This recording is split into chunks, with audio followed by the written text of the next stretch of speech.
Tantôt, on parle des dépendances au travail, liées au travail, parce qu'il y a des personnes qui développent la dépendance au travail.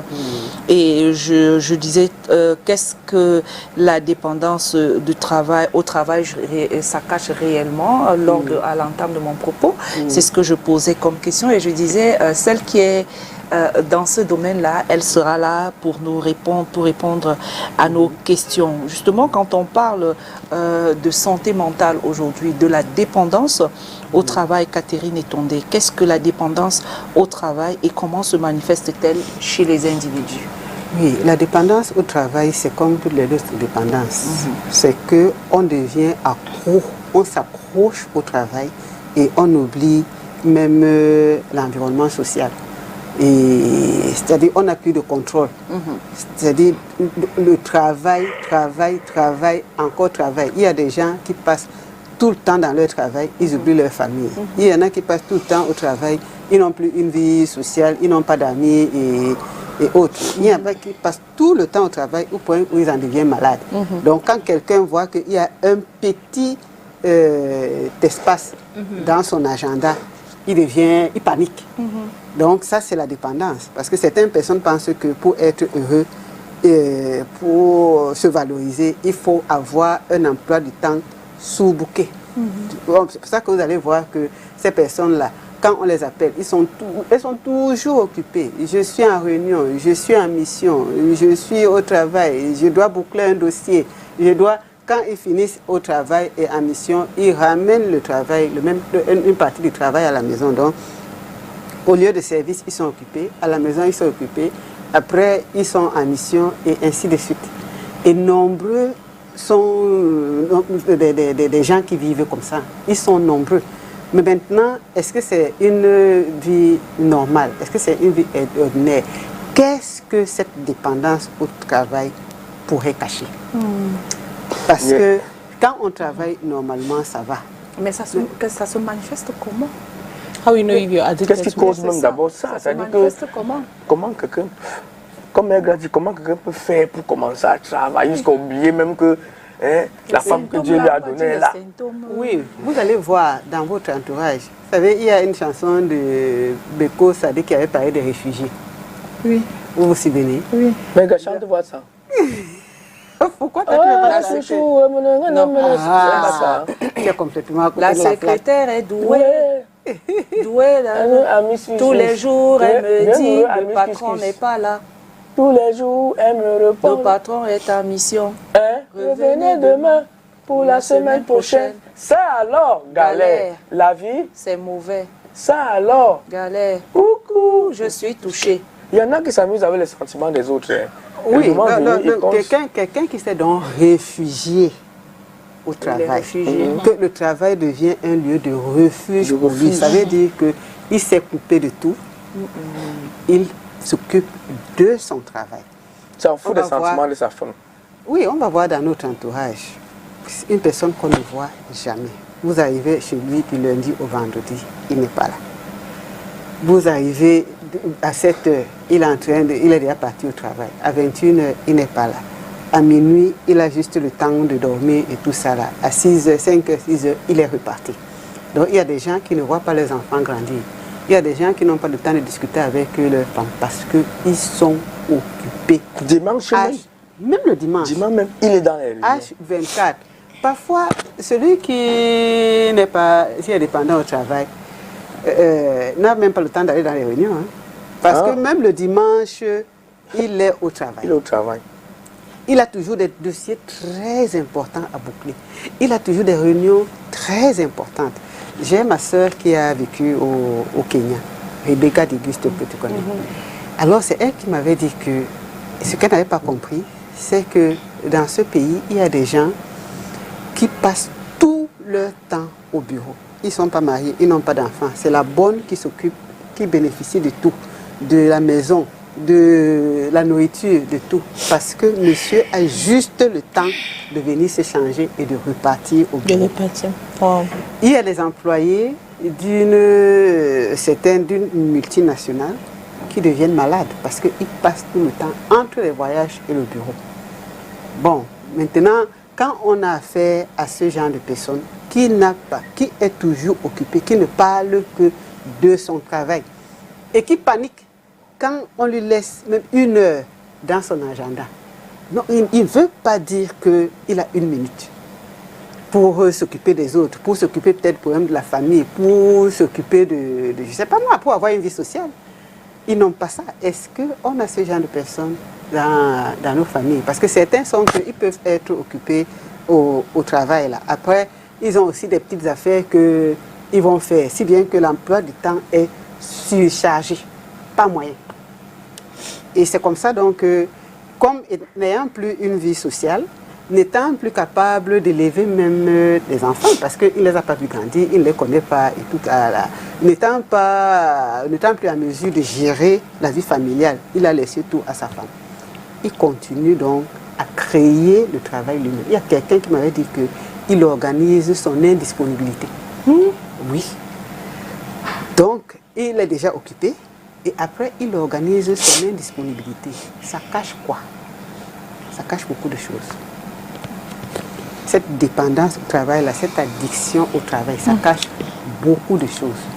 But now, I want to look at it the other way, or maybe like you could differentiate between being hardworking, because I know people who are very ambitious, like they spend the entire time at work. Could we say they are work addicted? Like, difference between being addicted to your work and being hardworking? Oui, la différence entre... Il y a des gens qui travaillent dur. Hein. Ça, c'est pas mauvais. Parce que la vie est dure. Nous devons travailler dur pour gagner de l'argent. On peut, par exemple, diversifier nos activités. Parce que si ça ne marche pas ici, on va prendre là-bas. Si ça ne marche pas là-bas, on prend ici. Mais on a le temps de se reposer. On a le temps de rentrer à la maison pour s'occuper des enfants. J'ai passé samedi à l'école de ton fils. J'ai vu qu'on avait barré la route. Oui. C'est sûr que tu étais là-bas. Oui. Okay. Oui, même comme tu travailles, tu as tes activités, tu as le temps d'aller dans les activités de ton fils. Ils s'occupent de leurs enfants. Quand les enfants ont des problèmes à l'école, il y a des parents qui viennent. Par contre, il y a des parents, on les convoque même pour leur parler de leurs enfants. Ils n'ont pas le temps. Ils n'ont pas le temps. C'est les bonnes qui vont s'en occuper, c'est le gardien, c'est eux qui font tout. Donc, ça, c'est différent. Mais pour la plupart d'entre nous, nous travaillons dur. En dehors, quelqu'un peut avoir, comme vous êtes à STI, après vous avez d'autres activités. Même moi, j'ai plusieurs activités parce que la vie actuelle nous oblige à avoir plusieurs activités pour qu'on ne soit pas complètement démuni. Mais quand on est addict, c'est que on ne cherche même pas à avoir un peu de temps pour les autres, pour faire autre chose. C'est que travail, que le travail. Moi, je vais aller sur... Oui, vas-y. Oui, comme Cathy disait là, en même temps, il y a des gens qui ont le souci de réussir sur le plan professionnel. Oui. Ils se disent que, parce qu'il y a beaucoup de gens qui n'ont pas réussi, hein. D'autres disent que c'est parce qu'il n'a pas assez travaillé dans la jeunesse, il n'a pas. Les gens qui se disent que comme ils sont jeunes, il va mettre le tubo de telle enseigne que demain il va s'asseoir se reposer. Du coup, ils travaillent comme des malades. Là, on va donc aller dans les choses, ce que ça peut cacher. Voilà. Réellement. Oui. Mais moi, je voulais savoir... Mais c'est pas l'addiction. Non, je pense pas. Non, ça peut entraîner l'addiction. Oui. D'accord. Et moi, je veux savoir comment les individus peuvent-ils développer des habitudes de travail saines et éviter la dépendance. Un bon programme. Toujours en relief avec les questions de Cathy et Calvin. Oui, un bon programme de travail nous permet de bien faire, d'être productif sur le plan professionnel et d'aller faire autre chose. Et en dehors du bon programme de travail, il faut connaître son travail. C'est comme ça, on n'est pas dispersé. Oui. Donc quand on connaît son métier, on maîtrise son poste, une bonne organisation. Ça fait qu'on sait que quand j'arrive, le programme de la semaine, on l'a. La semaine, quand je quitte tel endroit, je suis à tel endroit. Quand je commence le travail à 8 heures, je sais qu'à 8 heures, je fais telle chose. De 10 heures à 12 heures, je suis en train de présenter l'émission. Après l'émission, je fais telle chose et tout ça là. À 17 heures, c'est que j'arrête. Parce qu'à 17 heures, j'ai un autre programme. Je vais peut-être aller faire le sport. après je vais faire des courses, quand je rentre chez moi, je vais faire à manger.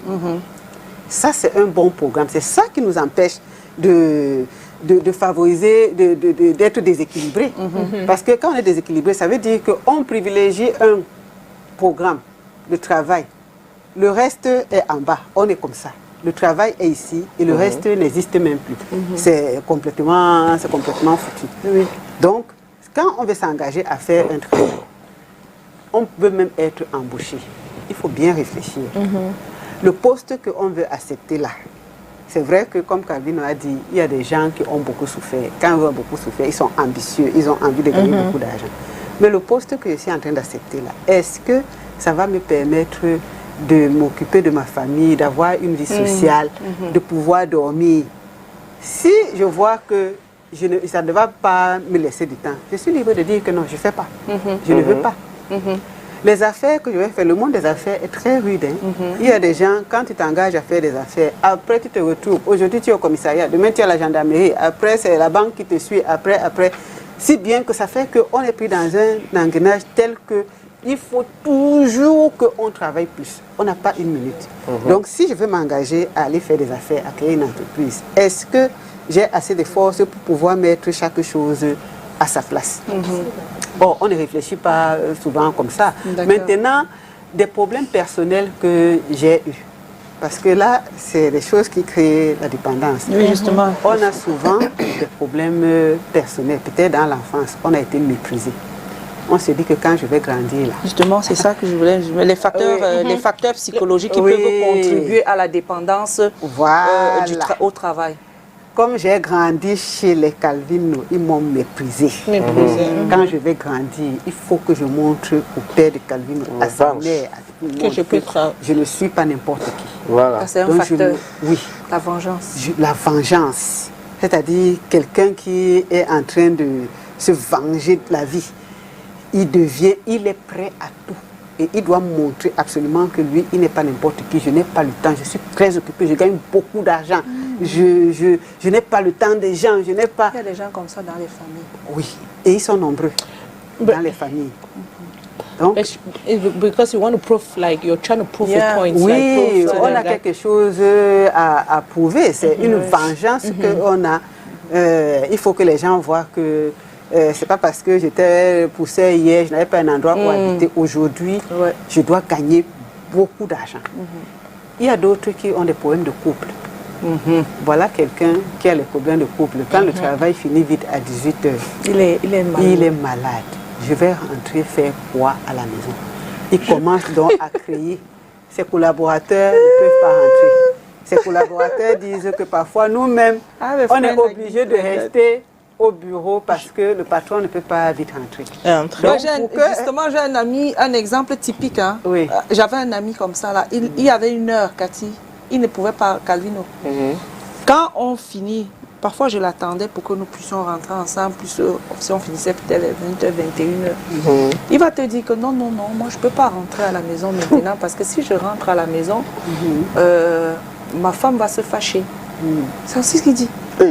Il dit, ma femme va se fâcher. Et puis je lui demande que ta femme va se fâcher comment? Que tu rentres à la maison, au lieu d'être même contente que tu rentres à la maison et que tu ne bifurques pas, tu fais pas des virgules. Il dit, non, rentre. Moi, je reste encore, je travaille encore. Et pour juste ajouter de l'eau à ton moulin pour dire que des gens vivent ça effectivement. Oui. Mais après, il commence donc à créer le travail. Mais finalement, il a divorcé avec la femme. Voilà. Il commence à créer le travail. À créer le travail, à augmenter. On doit faire ça, on doit faire ça, on doit faire ça. Comme ça, du coup, il ne part pas du bureau avant une certaine heure. Oui. Et puis, il peut se montrer très disponible au travail. Et en dehors du travail, il peut se montrer disponible pour aider quelqu'un qui a telle affaire. Il a pris tel dossier ici, il veut montrer tel projet à quelqu'un. Et tout ça là, ça fait que après 18 heures, il a pris tellement d'engagement qu'il peut rester au bureau jusqu'à 1h du matin. Il part à 5 heures, il est déjà parti pour être au bureau à 6 heures, 7 heures. Il y a des gens comme ça, et ils sont nombreux. Donc, c'est parce qu'il n'a pas envie de réfléchir. Il y a un autre facteur qu'on pourrait négliger, la perte d'un être cher. Quelqu'un qui a perdu un être cher, qui n'arrive pas à faire le deuil, il se lance au travail. Travail. Comme ça, il n'a pas le temps de réfléchir. Mais si on ne fait pas le deuil, le jour où le travail finit, on a déjà la douleur du travail. Et cet être-là qu'on a allé noyer dans le travail, il revient devant nous. Donc quand on perd un être cher, on doit faire le deuil et s'arranger après à vivre, à mener encore une vie normale. On n'oublie pas nos êtres chers, mais on apprend à vivre sans eux. Le complexe d'infériorité ou de supériorité. Quelqu'un qui est complexé, il pense que les hommes ont plus ça, les femmes aussi commencent à l'avoir. Parce que les hommes, le travail les valorise. C'est-à-dire, ils sont méprisés, ils sont complexés. Peut-être qu'ils ont une femme qui est gueulade, qui est méprisante. Donc, quelqu'un se réfugie dans le travail parce que le travail le valorise. Les résultats qu'il obtient au niveau du travail, ça lui donne de la valeur. Ça lui permet de comprendre qu'il est une personne importante. Maintenant, la pauvreté. Celui qui sort de la pauvreté, la peur de retomber, c'est-à-dire, il est à fond. Donc, quand il voit que l'activité peut baisser un peu, il se rappelle que ce que j'ai vécu là avant, il ne faut pas que ça recommence. Il est à fond au travail. Mais est-ce que ça va, c'est ça la dépendance, alors quand quelqu'un est à fond comme ça, quand il a pour motivation la peur de la pauvreté? Oui, il devient dépendant. Oui, il devient dépendant. Il ne peut plus faire, c'est-à-dire quand il s'arrange, il s'organise à ce qu'il soit toujours en train de tourner dans le travail. Parce que c'est ça qui lui donne de l'assurance. Comme là maintenant, c'est une dépendance psychologique. La dépendance au travail, après ça devient un problème psychologique. Santé mentale. Oui, ça devient un problème comme toutes les autres dépendances. Parce que si on n'a pas pu, et par exemple, on a été orphelin, on sait que les orphelins souffrent souvent et tout ça. On n'est pas passé dessus. On s'est dit que, ok, quand je vais grandir, je vais me venger de la vie. On n'est pas passé. Donc on est toujours en train de vouloir que ce qui nous est arrivé dans notre enfance ne nous arrive pas. C'est pour ça qu'on doit apprendre à résoudre nos problèmes. Sinon, on devient déséquilibré quelque part. Oui. Donc si on a tout ce que j'ai cité là, on a le complexe d'infériorité, de supériorité, le manque d'assurance. Donc ça veut dire que si on n'est pas... Voilà quelqu'un qui manquait tellement d'assurance que quand il n'avait pas d'argent, il n'avait pas de travail, il ne pouvait pas parler à sa femme. Parce que pour qu'il discute avec sa femme à peu près d'égal à égal, il fallait qu'il lui montre que j'ai gagné tel marché, j'ai gagné tel autre, je suis toujours au travail, je suis toujours occupé. Donc quand il avait un peu de temps, il se disait qu'il ne vaut plus rien. Je vois souvent comment Dr Toghem dit aux gens que ce n'est pas le temps qu'on passe au travail qui est important, mais la qualité de ce qu'on fait au travail, c'est ça qui est important. Exactement. Oui. Maintenant, quand on passe beaucoup de temps au travail, est-ce qu'on produit quelque chose de bon? That's a question I wanted to ask. Like, how can we tell if someone's obsession with work is a coping mechanism, right? A coping mechanism for maybe underlying personal pain, and if you're addicted, can you be efficient at work? Est-ce que quand on est addict, on peut être efficace au travail? Efficient, because we've seen maybe people that get, being applauded for hard work. We're thinking that maybe they're working, but rather they're kind of hiding. It's actually a coping mechanism for their distress, emotional, like all we just mentioned, those factors or causes that could actually make someone to be addicted to their work. But then you see us applauding. Mrs. Kevin will travail beaucoup. Alors qu'il est en train de cacher là, he's trying to hide from something. Now the question is, when you're addicted to your work, right? Can you be efficient? Est-ce que Voilà, ça c'est une bonne question. Le peu de personnes que je connais addictes au travail, ceux qui ont travaillé avec eux se sont beaucoup plaints. Bon, j'ai peur d'entrer dans les détails parce que quelqu'un peut se reconnaître là. Ceux qui ont travaillé avec eux se sont beaucoup plaints parce que c'est des personnes, nous on vient travailler parce qu'on a besoin de rendement, mais eux, ils ont autre chose dans la tête. Dans la tête. Oui. Et puis, ce n'est pas forcément pour le rendement, pour la productivité qu'ils sont au travail. C'est parce qu'ils ont des intérêts personnels, ils ont des problèmes personnels à résoudre. Donc, chez certains qui étaient addicts, ils pouvaient faire parce qu'il fallait récupérer le travail de l'autre pour que lui, il montre que c'est lui qui connaît tout, que ça fasse qu'il soit là. Donc, ils ont fait du mal aux autres. Ils ne sont pas forcément efficaces parce qu'il y a un problème, il faut se reposer aussi. Voilà. Oui, quand on passe tout le temps au travail, on peut faire des efforts, on peut faire des erreurs, on est nerveux. On devient aussi trop exigeant vis-à-vis des autres. Donc, il faut avoir le temps de se reposer. C'est le repos, le meilleur moyen de lutter contre le stress, c'est le repos. Le meilleur moyen d'avoir la productivité, c'est le repos. Or, quand on se repose, on a l'énergie, on a la force d'aller encore affronter d'autres situations. Or, celui qui est addict, il se repose à quel moment? Parfois, c'est au travail qu'il va aller fatiguer les gens, parce qu'il ne veut pas être à la maison. C'est au travail qu'il va avoir sommeil, peut-être qu'il va prendre beaucoup de café, peut-être qu'il va devenir trop nerveux. C'est le travail qui le prend et ce sont ses collègues, ses collaborateurs qui en souffrent. Donc, ne partons pas travailler pour résoudre nos problèmes personnels. Le travail est un lieu social, de sociabilité, qui nous permet de résoudre un certain nombre de problèmes, qui nous permettent d'améliorer nos conditions de vie ainsi que les conditions de vie de notre entourage. Now, for our own mental health and maybe personal health being, how many hours are we supposed to work a day? Les horaires ordinaires de travail, moi je suis indépendante. Je crois que c'est 8 heures. 8 hours. C'est 8 No, heures. maybe as a psychologist, you could actually do 35 heures par semaine. Oui, je crois que ça rentre dans... So it should be 8 hours. C'est tout à fait normal. Parce que si quelqu'un va travailler de 8 heures à midi, il a encore la tête fraîche.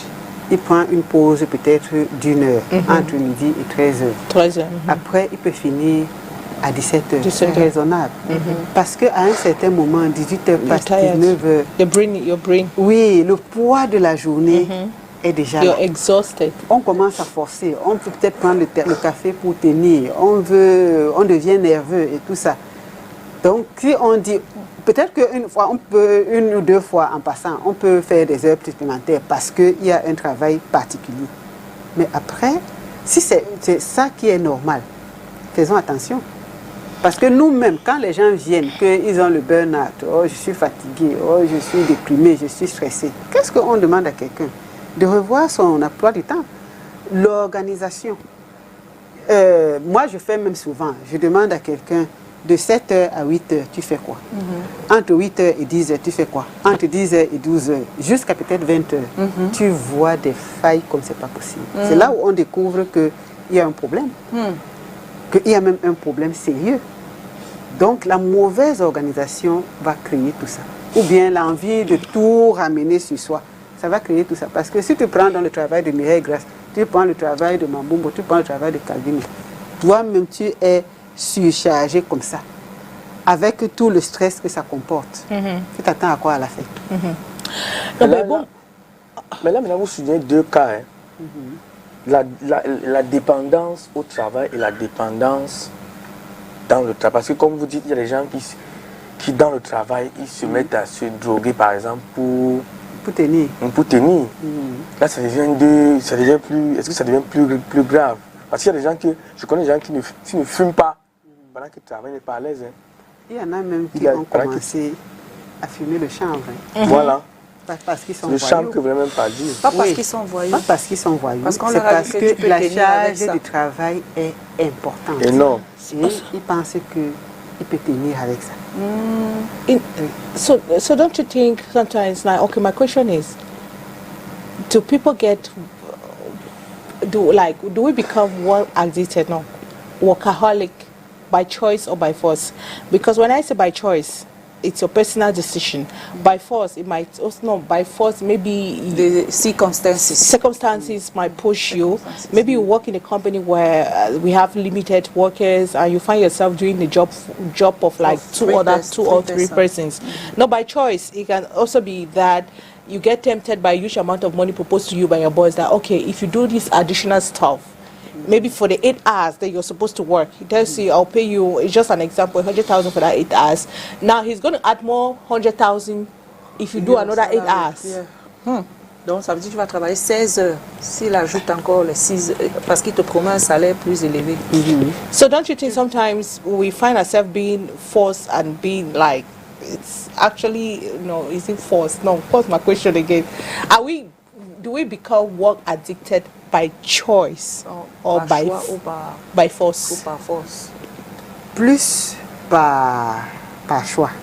Mais ça peut aussi être par force. Plus par choix, pourquoi? Parce que quand on prend des résolutions à l'avance, il faut que je sois un grand homme d'affaires.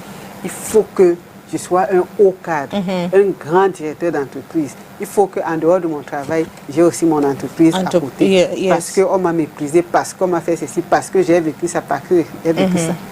Donc, du coup, on sait que c'est le travail qui nous valorise. Et c'est le travail qui va aussi nous permettre de regarder les autres de haut. Ça, c'est par choix. Et je crois que c'est beaucoup de gens tombent dans l'addiction au travail par choix. Maintenant, par force. Comme Mambo est en train de dire, on propose les heures supplémentaires. On ajoute l'argent sur ça. You don't think about your mental health. Oui. Tu regardes seulement l'argent là. L'argent là, comme ça, tu dis que non, je fonce. Peut-être que tu as les dettes. Les dettes, c'est ça. Oui. Maintenant, tu prends goût, tu te dis que les heures supplémentaires là m'ont permis de payer toutes mes dettes. Je n'ai pas acheté le terrain. Au fur et à mesure, tu as des envies. Oui, tu as des envies. Oui. Après, Addicted. tu es déjà dedans, tu peux plus sortir. C'est comme une drogue. C'est comme une drogue. Donc, c'est comme toutes les autres dépendances. Quand on est déjà dans la dépendance, ça veut dire qu'il y a un déséquilibre quelque part. Et parfois, on a du mal à s'en sortir tout seul. Il faut qu'on se fasse accompagner. Me basant sur la question de Cathy, je voudrais aussi arriver pour faire justement savoir s'il y a un lien. Existe-t-il un lien entre la dépendance au travail et d'autres problèmes de santé mentale, tels que l'anxiété ou la dépression? Bien sûr. Il y a des personnes qui ont, je crois, les crises bipolaires. On remarque que les gens, ils ne s'arrêtent pas. Ils travaillent beaucoup. Ils sont dans la démesure. C'est-à-dire, quand quelqu'un commence à travailler maintenant, il ne s'arrête pas. Quand il commence à lire, il va lire. Il ne s'arrête pas. Donc, il faut être vigilant. C'est lié aussi à la maladie mentale. C'est lié à la maladie mentale parce qu'ils ne savent pas s'arrêter. S'arrêter, oui. Donc, que ce soit à la maison, il y a une personne qui avait des problèmes de maladie mentale. On avait vu que le jour, il est en train de travailler, la nuit, elle se lève. Toute la nuit, la personne travaille, sans dire qu'elle est fatiguée. Donc, c'est aussi lié à la maladie. Quand vous avez affaire à une personne pareille, soyez vigilants. C'est pour ça que c'est important de consulter. La consultation va permettre de faire la part des choses, de voir que les problèmes qu'on a eu dans l'enfance, on n'a pas pu les résoudre maintenant, on se venge dans le travail. Comment amener donc quelqu'un à être équilibré? Les rancœurs là, et tout ça là, on amène les gens à se débarrasser de ça. Parce que le travail n'est pas éternel. Quand on est addict au travail, le jour où ce travail finit, on peut mourir. On peut sombrer dans la dépression. On n'aura peut-être pas la force de faire autre chose. Il faut toujours être équilibré. Savoir que chaque chose a son temps. Savoir mettre chaque chose à sa place. Et savoir donner à chaque place sa chose. Donc quand on est comme ça, on se connaît. Le fait de travailler dur ne fait pas de nous une personne particulière. Le fait de montrer aux gens qu'on est très occupé, on n'a pas une minute à perdre. Ce n'est pas ça qui nous donne de la valeur. Mais la productivité. Si par exemple, on est dans cette émission, ce que les gens tirent de cette émission, c'est ça qui est important, c'est ça qui fait de l'émission quelque chose de bien. Mais c'est pas qu'on doit être, on est parti dans une émission le matin, on est parti à midi, on est parti le soir, on est parti, ça vaut pas la peine. Donc, il faut savoir être utile. Il faut savoir tirer profit de ce qu'on fait. Exactement. Si on tire profit de ce qu'on fait, si le travail qu'on fait nous donne la possibilité même de nous réveiller, ça c'est un bon travail. Ouais. Si ça nous donne la possibilité de nourrir notre famille, le truc c'est pas, le bonheur ce n'est pas que on doit avoir des projets qui n'en finissent plus. D'aller à la rue de la joie, prendre un pot, manger un poisson. Voilà, ça c'est Avec du une Calvino. Avec Une fille. Avec une fille, ouais. On a souffert. on souffre vraiment. Ça c'est du Calvino. Je voudrais savoir la dépendance. Quelqu'un qui est dépendant au travail, comment il se sent vis-à-vis des autres? Est-ce qu'il se sent supérieur aux autres ou alors il se sent inférieur aux autres?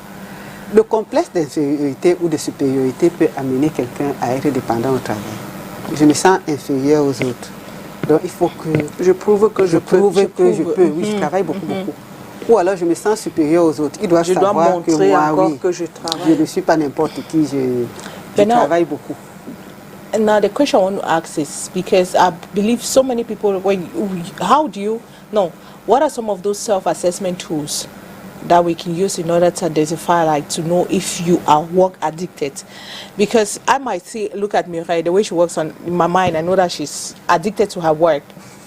But you go and meet her and tell her that I feel like you're suffering from workaholism. Mehdi, no, c'est pas ça. J'aime travailler, like, I like to work and I'm working hard. She does not say it. But no, like, us voyez around, ça. yes, we do. So, Oui, what are those self-assessment, like, you as an individual, the person that is suffering from, or you that is work addicted? What are those self-assessment tools you can use? Alors, je n'ai pas bien Self-assessment. Self-assessment tools, like, how do you know that you Comment are sais-tu que tu es toi-même, hein, comment you are savoir addict- comment savoir toi-même que tu es addict? addicted? Il faut dire que les personnes I'm using you as dépendantes, an example. les personnes dépendantes ne voient pas de problème. Hein. On a vu celui qui est dépendant. Après, on va commencer à créer ma tête me fait mal. la dépendance au sentiment là. Nous on voit que mais il a accro à la personne. La personne ne voit pas de problème. Hein. Celui qui est dépendant à l'alcool, lui il n'a pas de problème. C'est nous qui avons des problèmes. Celui qui est dépendant au sexe, lui Il n'a pas de c'est les autres qui voient. c'est les autres qui le voient, oui. Donc même celui qui est dépendant au travail, lui va voir qu'il travaille dur, il a ses ambitions, il doit construire son immeuble, il doit acheter ses maisons, il doit... Quand bien même on lui dit que mais lève un peu le pied, non, lève le pied, ça veut dire que vous voulez le mépriser, vous voulez dire qu'il n'est pas capable de tenir. C'est comme ça que la mort s'en est suivie chez certaines personnes, parce que notre corps aussi nous parle. Tu vois que tu n'arrives plus à te lever le matin. Au lieu de dormir, tu dis que non, il faut que je parte au travail. Tu ne tiens plus le coup. Tu ne peux plus tenir 10 heures. Tu forces. Quand tu es au travail, le sommeil, la fatigue, parfois même on t'a déjà hospitalisé plusieurs fois. On a dit que tu te reposes. Quand tu sors, tu ne veux pas te reposer. Tu dis que tu es très occupé au travail. Il y a aussi des gens qui font semblant d'être dépendants. Hein. Des gens qui ont des postes dans lesquels il y a la magouille. Quelqu'un même en congé, il ne part pas. Je ne veux pas appeler le nom. And it's true, hein? And it's true. Même en congé, il ne part pas. Il ne part pas pourquoi? Parce qu'il sait que s'il part, quelqu'un d'autre va venir s'asseoir et il va comprendre ce qu'il est en train de faire. Dans une certaine société, on a obligé tous les employés de prendre leur congé. Même si tu refuses, on dit tu vas On pas. dit que tu vas partir. Même si c'est tout le monde qui part en congé. Non, quand tu prends ton congé. Ça fait 12 ans, on est parti. Tu dois partir. D'accord. Donc, on ne voulait plus que quelqu'un ne parte plus en congé. Tu dis que non. On va venir faire sa magouille. On va venir faire sa magouille. On va a découvert découvrir certaines choses. Hey. Now, I don't know if we can go to the solution already. Yeah. Non, on va d'abord prendre le Vox Pop parce que on va pour le Vox Pop du côté de Yaoundé où on a posé la question de la dépendance au travail. Que pourrait-elle réellement cacher? C'est la question qu'on a posée à l'homme dans les rues de Yaoundé. C'est un Vox Pop signé Thierry Honde. À toutes. Oui, bonsoir, cher monsieur. Je pense que pour ma part, la dépendance du travail nous procure, nous cache un certain bien-être. Parce que nous devions en principe dépendre du travail ne pas dépendre de nous. Parce qu'un citoyen honnête, un citoyen sérieux doit faire son travail en temps convenable, être discipliné dans son travail. Il n'y a pas que travail, il y a discipline dans le travail. Voilà autant je parle que le travail, nous savons tous, il y a un dicton qui le dit, le travail est loin de nous, l'envie, le vice et le besoin. Ça dépend des dépendances. Bon, et ça dépend aussi de ce que le travail produit pour toi, pour être dépendant. Bon, quand le travail produit beaucoup, on devient dépendant pour avoir beaucoup. Bon. Dépendance au travail, ça cache l'autonomie d'abord, l'indépendance. Parce que quand vous êtes autonome, quand tu travailles, vous êtes autonome, vous ne dépendez pas de quelqu'un. Même si vous dépendez, mais le travail, on sait que le travail est loin de nous, comme il venait de dire, trois grands mots, l'ennui, le vice et le besoin. Donc, si ça peut déjà t'éviter ces trois vices-là, c'est déjà quelque chose, c'est déjà beaucoup. Et c'est même, en général, le point essentiel de la vie. La dépendance au travail cache, d'abord, je voudrais dire que ça éloigne beaucoup de choses. Il y a la nuit, le vice, et ça éloigne surtout si tu aimes ce que tu fais. Parce que si tu n'aimes pas le travail que tu es en train d'exercer, ça ne va rien cacher. Tu seras toujours triste, tu vas te dire je fais ça malgré moi. Et pourtant, si tu le fais, parce que quand tu aimes la chose que tu fais, ça va t'éloigner beaucoup de choses. Alors, ça vous libère. Comme a dit un penseur, vous serez indépendant, ça vous libère du vice, de l'envie et autres. Donc, pour moi, être ce que cache mon travail, c'est mon gain pour pouvoir survivre à mes besoins. Je crois que tout cela était pratiquement hors sujet. Hors sujet. Voilà. Ils n'ont pas compris ce qu'ils parlaient du travail ordinaire. Ordinaire, oui. Quand on fait un travail ordinaire, c'est le résultat que ça donne, c'est ce qu'ils ont dit. Mais un travail ordinaire éloigne de nous le vice, ça nous permet d'être indépendants et d'être autonomes et tout ça. Mais quand on est dépendant au travail, c'est totalement différent. No, but I think the last person made a statement which is a little bit, it can't be some of the reason why some people are work addicted. Like maybe you're avoiding to spend a lot. You don't want to spend a lot, like you don't want, you want to give a boundary, set your boundary between people. You don't want that interaction. You just want to focus on your job, like it permits you from interacting, necessary interaction, necessary outing, ça, necessary c'est pas la dépendance. Ce n'est pas la dépendance, c'est le travail ordinaire. Celui qui n'a rien à faire dérange les gens au quartier. Celui qui est occupé, il fixe son esprit dans autre chose. Il n'est pas dépendant. Celui qui est dépendant, il passe tout son temps là.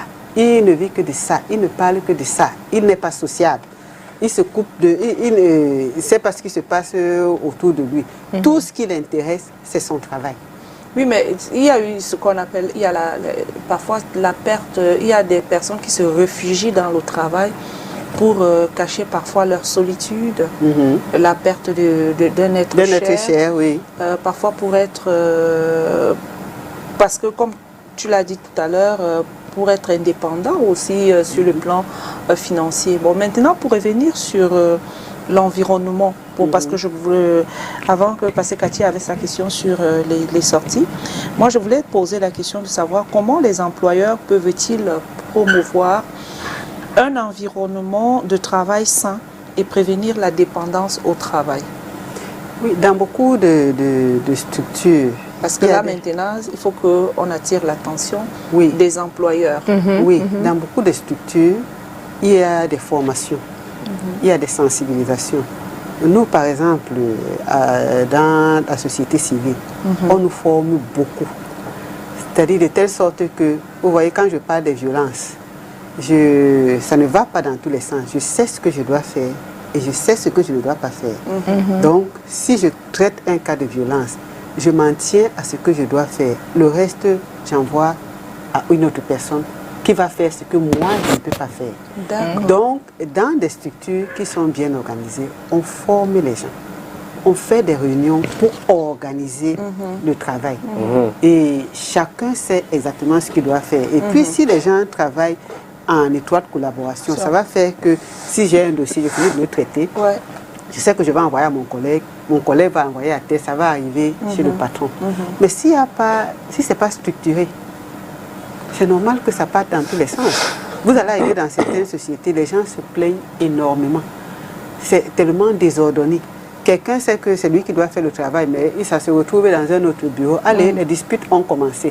Au lieu de traiter le dossier, vous vous disputez d'abord jusqu'à... Après, on vient vous séparer. Après, ça part chez le patron. Après, ça fait des réunions. Après, entre-temps, l'autre travail est en train de s'amasser. Quand vous allez revenir traiter ce dossier, peut-être que ça a déjà créé des préjudices aux gens et tout ça là. Cette mauvaise organisation-là crée des dépendances parce que les gens vont passer le temps, beaucoup de temps au travail, pas pour travailler d'abord, pour discuter, pour se disputer et ainsi de suite. Donc une bonne organisation, une belle formation, ça permet que les gens ne se retrouvent pas en train de passer beaucoup de temps au travail. Il faut mettre chacun à sa place. Dans certaines sociétés, malheureusement, on ne voit pas ça. Si je suis la fille du patron, on me met à un poste. J'étais arrivée à une société un jour, j'ai organisé un événement. Alors, j'ai écrit à une société et on m'a très vite répondu. Et je suis arrivée dans cette structure, on m'amène chez quelqu'un, je commence à causer avec la personne et je me rends compte qu'il y a quelque chose qui ne va pas. Je n'étais même pas encore spécialiste en santé mentale. Il y a quelque chose. Après, la personne commence à me menacer.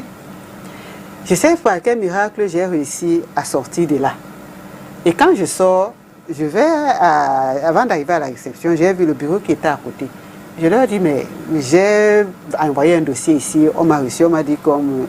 je suis arrivé à la réception, on m'a envoyé chez le monsieur, mais il a commencé à me menacer. La personne dit, arrivé à la réception, je leur dis que mais vous avez répondu à ma demande. Vous m'avez orienté vers quelqu'un qui m'a sérieusement menacé. C'est là où il me dit que le monsieur est fou, que c'est le fils du patron. Oui. Vous voyez donc que si on prend une société, on ne met pas chacun à sa place. Les problèmes que ça peut créer. Or, dans cette société, comme c'est tel enfant du patron, les gens se disaient que le jour où il va avoir un incident, le patron va ouvrir les yeux. Il y a déjà les frustrations. Personne ne peut l'enlever là parce qu'il est l'enfant du patron, il vient, il fait ce qu'il veut. Donc, tous les employés sont restés que, ok, le jour où il va avoir un incident, au moins, il va partir de là. Voilà. Là, c'était pas bien structuré. Les gens, imaginez le nombre de dossiers qu'on donne à la personne. Après, pour les lui récupérer, c'est difficile. Après, on a des problèmes avec les clients et autres. Ce sont ces désordres-là qui ne sont pas... bien. Et selon vos expériences, selon vous, quelle est la gente qui est plus en train à dépendance au travail? Qui est plus touché? Les hommes, parce que le travail les valorise. Les hommes aiment être valorisés. Les hommes aiment qu'on sente qu'ils défendent leur virilité. Donc, quand il est au travail, il a de la productivité. Voilà. Je rentre à la maison, je rapporte de l'argent, j'ai le pouvoir. Je suis dans la famille, il y a deuil. Même si je ne me présente pas, je dis que c'est moi qui donne telle somme d'argent. J'ai le pouvoir. Je ressens mon pouvoir de loin et de près.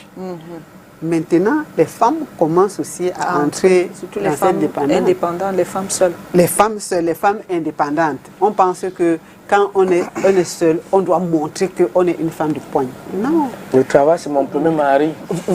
C'est mon père et ma mère. C'est mon père et ma mère. Les femmes, notre vulnérabilité nous fait aussi parfois du bien. Nonobstant Oui, on travaille tous énormément.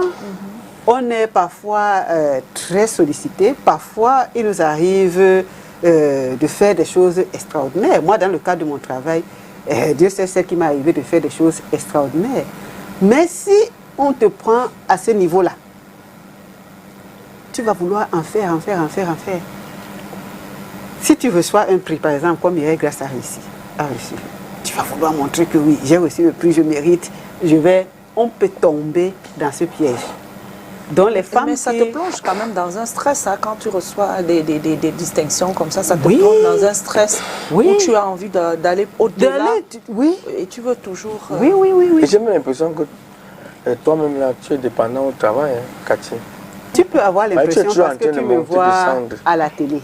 Quand j'étais plus jeune, j'ai réalisé beaucoup de choses. Mais maintenant là, je dis beaucoup non. Je dis beaucoup non parce que on me voyait dans tout, on m'avait surnommé Globetrotter des médias. Globetrotter? Oui, je ne vais plus trop dans les médias, je ne prends plus des projets. Je ne parle même pas des médias. Parce oui, que quand dans tu fais, par exemple, ici, tu es toujours soit tu as une conférence, soit tu as... Là aussi, je dis non. Je dis non parce que j'en avais beaucoup. C'est pour ça que je dis que dans le cadre de mon travail, j'ai réalisé des choses, beaucoup de choses.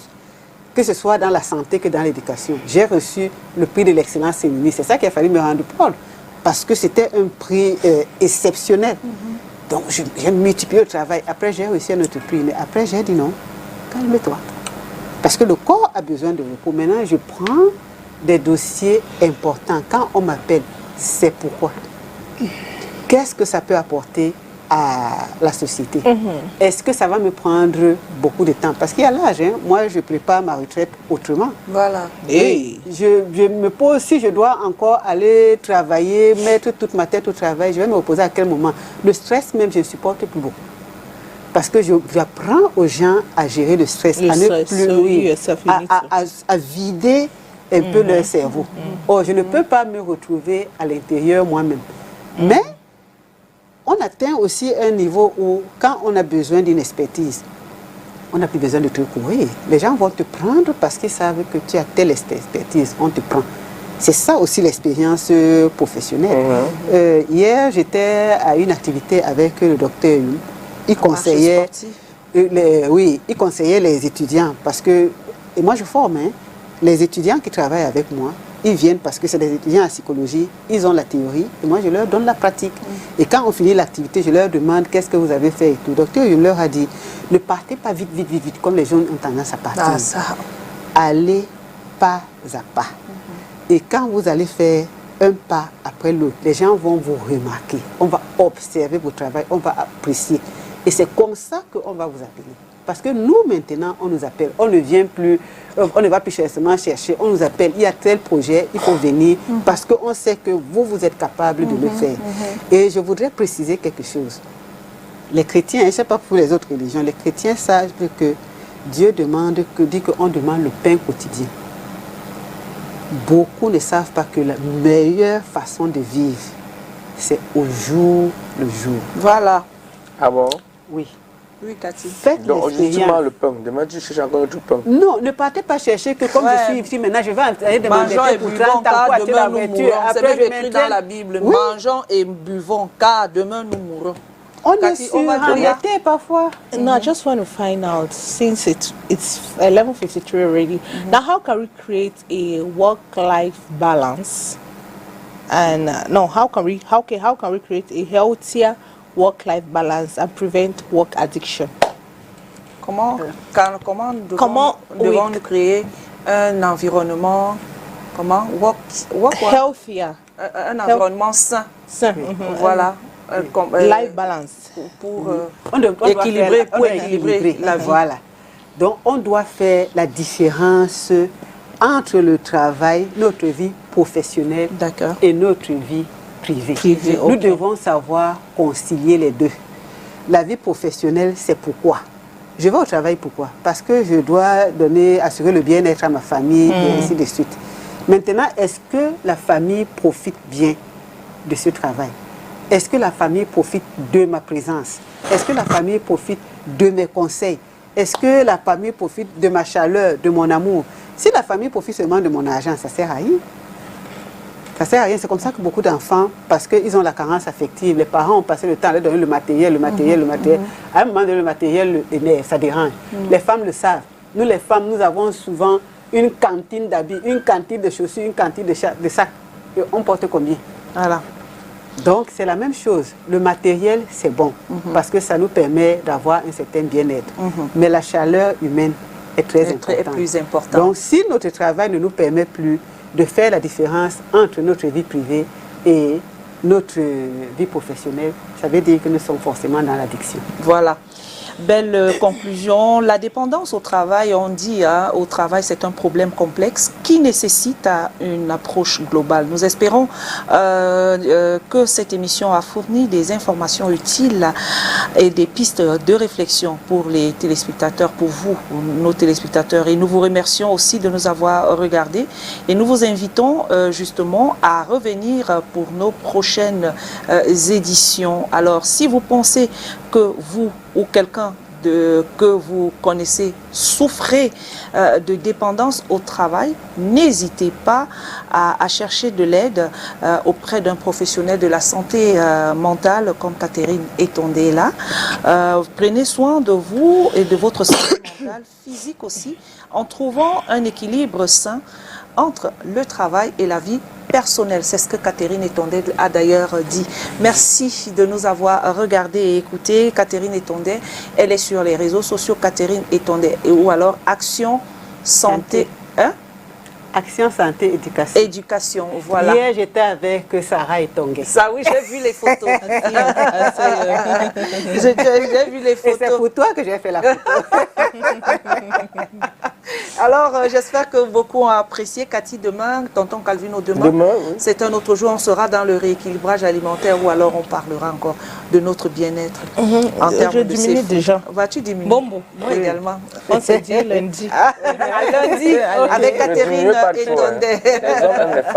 Dieu vous bénisse. Ciao. Restez en compagnie des programmes de STV. Ciao.